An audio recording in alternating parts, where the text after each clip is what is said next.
परिचय। वाह, ये बगीचा कितना सुंदर है माधव। तुम क्या देख रही हो आलिया? मैं बगीचे की तस्वीर को देख रही हूँ माधव।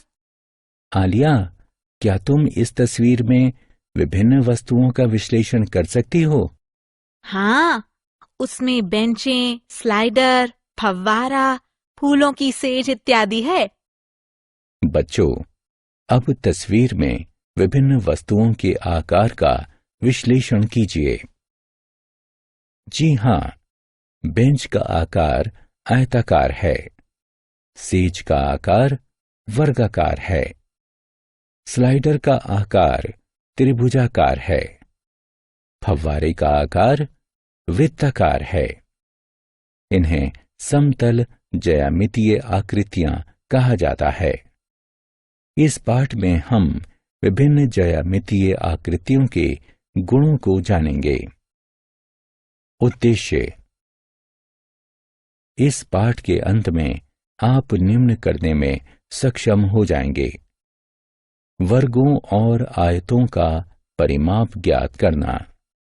वर्गों और आयतों का क्षेत्रफल ज्ञात करना। त्रिभुजों का क्षेत्रफल ज्ञात करना। समानांतर चतुर्भुजों का क्षेत्रफल ज्ञात करना।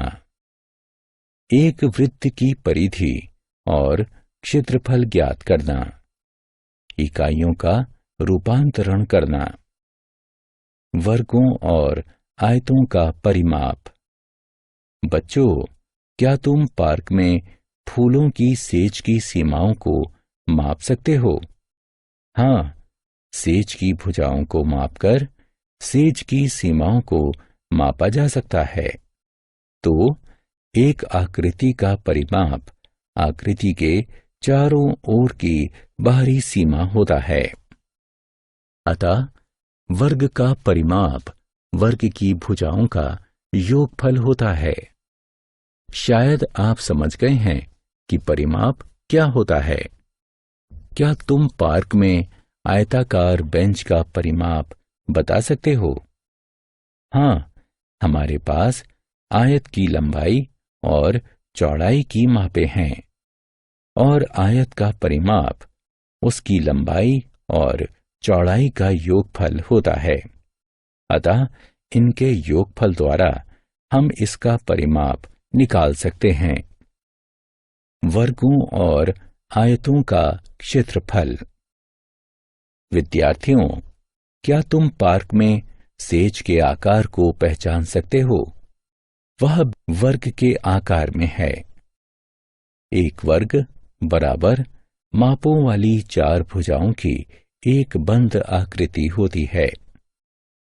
क्या हम सेज का अंदरूनी क्षेत्रफल ज्ञात कर सकते हैं? हाँ, यदि हमारे पास किसी एक भुजा की माप हो तो हम क्षेत्रफल ज्ञात कर सकते हैं। एक वर्ग का क्षेत्रफल उसकी एक भुजा का वर्ग होता है। आपने पार्क में बेंच का आकार अवश्य ही देखा होगा। वह बैठने वाले शीर्ष भाग पर आयत के आकार का होता है। क्या तुम बेंच के शीर्ष भाग का क्षेत्रफल ज्ञात कर सकते हो? जी हाँ, यदि आपको आयत की लंबाई और चौड़ाई पता है तो हम क्षेत्रफल निकाल सकते हैं। आयत का क्षेत्रफल उसकी लंबाई और चौड़ाई का गुणन होता है। त्रिभुज। क्या आप जानते हैं कि त्रिभुज क्या है? जी हाँ, एक त्रिभुज तीन भुजाओं वाली बंद आकृति होती है। क्या आपने पार्क में फिसल पट्टी यानी स्लाइडर को देखा है? वह त्रिभुज के आकार में है। तो क्या हम त्रिभुज का क्षेत्रफल निकाल सकते हैं? हम त्रिभुज के क्षेत्रफल के सूत्र का उपयोग करके भी त्रिभुज का क्षेत्रफल निकाल सकते हैं। इसके लिए हमें त्रिभुज के आधार, ऊंचाई की मापों की आवश्यकता होती है। त्रिभुज का क्षेत्रफल उसकी ऊंचाई और आधार के गुणन का आधा होता है। समानांतर चतुर्भुज। बच्चों, अब इस आकृति को देखो। क्या तुम इस आकृति का नाम बता सकते हो? जी हाँ, ये समानांतर चतुर्भुज है। एक समानांतर चतुर्भुज 4 भुजाओं वाली एक बंद आकृति होती है, जिसकी सम्मुख भुजाएं परस्पर समानांतर होती हैं। क्या हम इस आकृति का क्षेत्रफल निकाल सकते हैं? हाँ, समानांतर चतुर्भुज के सूत्र का उपयोग करके हम इस आकृति का क्षेत्रफल निकाल सकते हैं। इसके लिए आपको आधार तथा संगत समानांतर भुजाओं के बीच की दूरी की आवश्यकता होती है। एक समानांतर चतुर्भुज का क्षेत्रफल उसके आधार तथा समानांतर भुजाओं के बीच की दूरी का गुणन होता है, अर्थात समानांतर चतुर्भुज की ऊंचाई। वृत्त। बच्चों, क्या तुमने फव्वारे का आकार देखा है? फव्वारा वृत्त के आकार में है। क्या तुम वृत्त की परिधि माप सकते हो?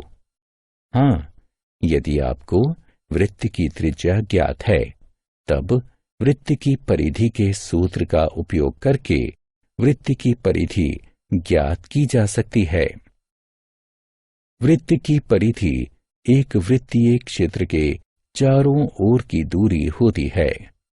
दूसरे शब्दों में, यह वृत्त की सीमा रेखा होती है।